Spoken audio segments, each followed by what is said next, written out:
Welcome to soaps.com. I'm Kristen Burt. You know Ashley Jones from The Bold and the Beautiful, but she's now executive producing and starring in a dramatic Lifetime movie, The Girl Who Survived, the Alina Thompson Story. So good to see you, Ashley. And, in watching this, I was thinking, for those of us in Southern California, this 1980s true crime tale had renewed interest in 2006. I was wondering when I was watching this, I'm like, why does this seem such a familiar tale? So you do remember. I do, with William I'm so Bradford. glad you remember. And there's a lot of people that when I say that, they're like, wait, what? I remember driving down Sunset Boulevard, seeing the billboard saying, have you seen these women? Have you seen me? And it was all of these pictures. It was in the newspaper. It was all over LA. And it freaked me out. I mean, in my mind, 2000, in my mind, the 80s is only 20 years ago because that's how our minds work when you get to a certain age. So I distinctly remember 2006 and seeing it on the news and stuff. And the reason I remember it so well is because when I first moved out here, I saw those ads for going to the photo calls and the photo days where you could become a model, or they had them in Venice Beach and Century City Mall back when it was a different mall. They had them all over the place. And that was a breeding ground for serial killers, more than one. We're telling the story of William Bradford in 1984, a very, very small we're just scratching the surface of one period of time that he did what he did. But his history spans, as you know, because you've seen the movie, it spans over many states for many years, and he killed many dozens upon dozens upon dozens of women. Yeah, that leads me to that question, because this real life story is much darker than the story you're telling. I mean, this is the real life story. Wait, I don't even know that it would have passed quality assurance with, or the QR, whatever you call it, with Lifetime. He did stuff like with his first wife, he was mad at her for something, and he was supposed to be watching the baby. He has a daughter. He was supposed to be watching the baby while his wife worked at a department store, and he put the baby in a shoebox, covered it, wrapped it up, and delivered it to her and said, I have a gift for you. And we don't know. I mean, there's stuff that happened that is, I had to stop because I wasn't going to be able to sleep when I was researching it. But so really, instead of telling his story, which would be a slightly different one that like Ryan Murphy would do, we're telling The Girl Who Survived, the Alina Thompson story. And this is more of a story about a father-daughter, as you noticed. Yeah, and it really is, in something that is so dark, there is some real beautiful moments in all of this. So I'm wondering, how did you balance that factual accuracy with the storytelling of a father-daughter relationship? Well, very good question. I have to give a lot of credit to Christine Conrad, our writer. When we brought her, we just kind of dumped a ton of research, a 48 hours in a Dateline episode. And I mean, I just gave her a plethora of stuff. She ended up finding more research. She dug deeper with criminal records and police reports and the court documents that she got. She spent a ton of time talking to Alina Thompson, and we had to really weave the two stories together. And I also have to give our executive at Lifetime a lot of credit, because she's the one that really wanted us to bring in the father aspect and make this more of a father-daughter story as opposed to a story just about a serial killer. And I think it works really well. It's still a thriller. It's still extremely, it's amazing if you want to look up little details that the writer did. And when we were developing the story that we all kind of came up with together, you may be thinking, there's no way this is true. There's no way this is true. You can Google it and find out it's all true. He really did kill the person that lived next door to him. This was the 1984 Olympics in Los Angeles. There's so much. Footloose came out. Like, if you're just wanting to Google while you watch it, it's all true. And that's what I found really fascinating too, because 1984 Los Angeles is a main character in this. And I'm so glad you picked up on that and you felt it. We tried. We really did try. Yeah, because I did notice the Footloose, and I was like, I think that's 1984. And then I did look it up. I was like, what year did Footloose come out? The mall culture, obviously, that was a big part of it too. Did being set in the 1980s provide like a different lens when it comes to some of the manipulation, that trust, compared to today? Yes, but there's a caveat to that. it's a totally different concept, like in person and the way that we interact with strangers and things like that. However, there's a whole wild west of what's happening online with our kids.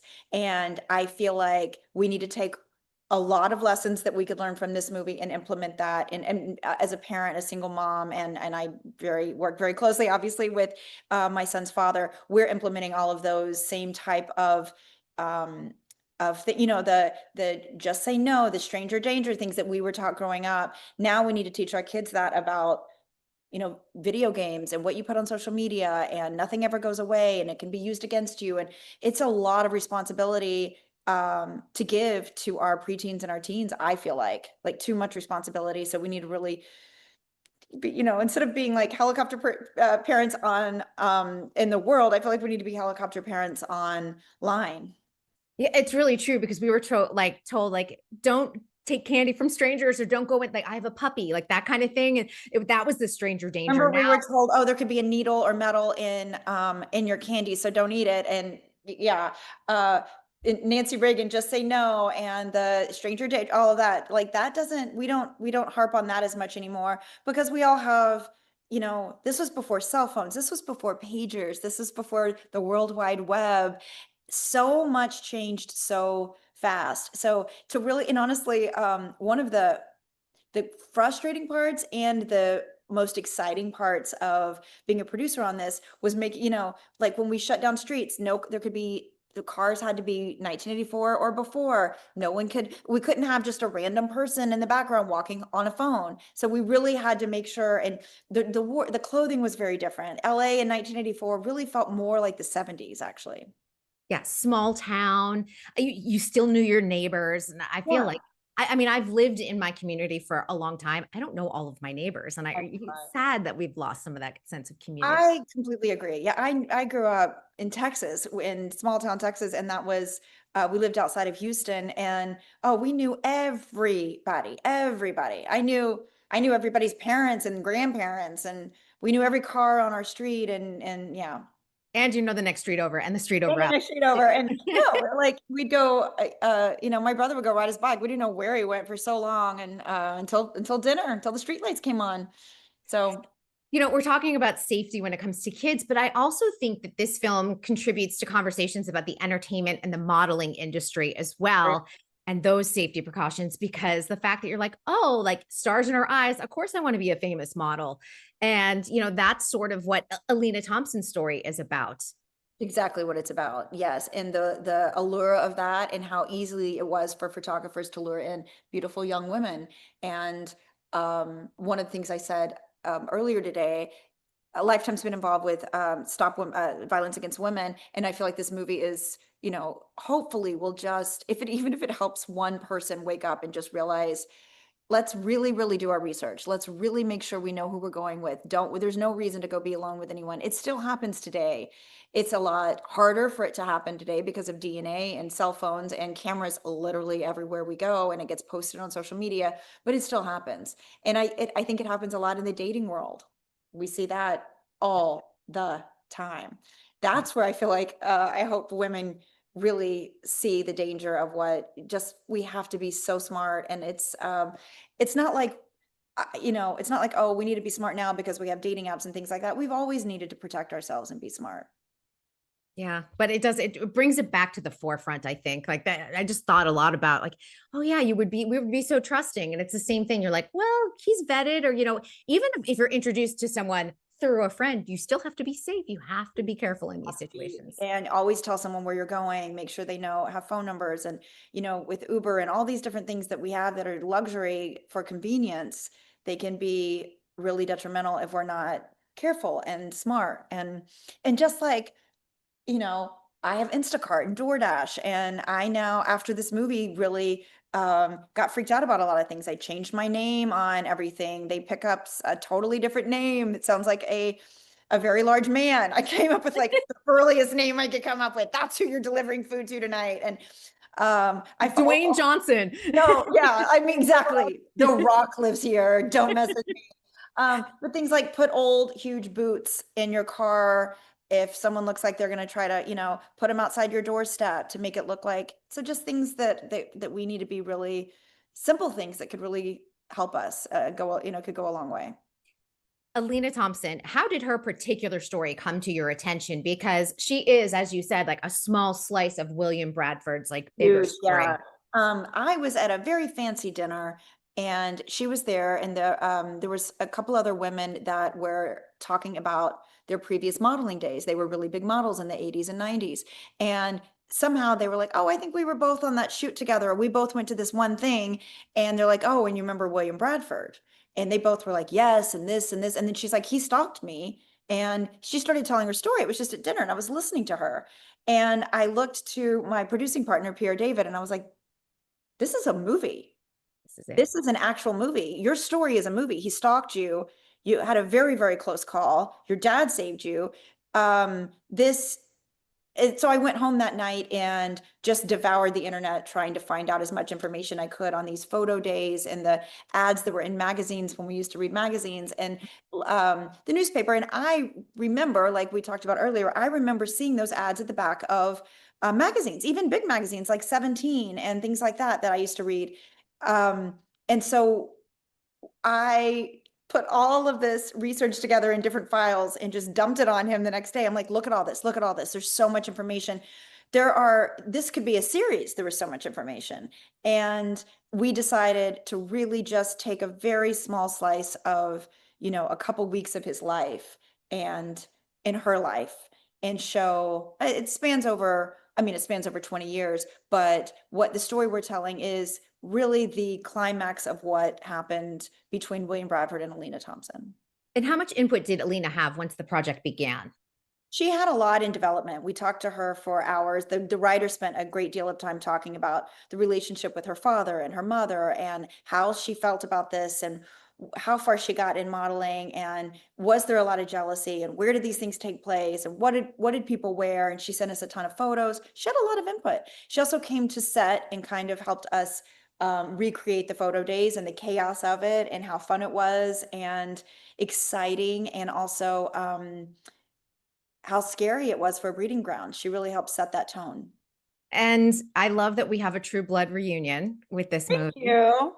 Yes, Sam Sam. Terrell plays your husband in this. And I was like, oh, this is so juicy because I was such a huge True Blood fan. So it was nice to see that. It must have been nice to work with him again.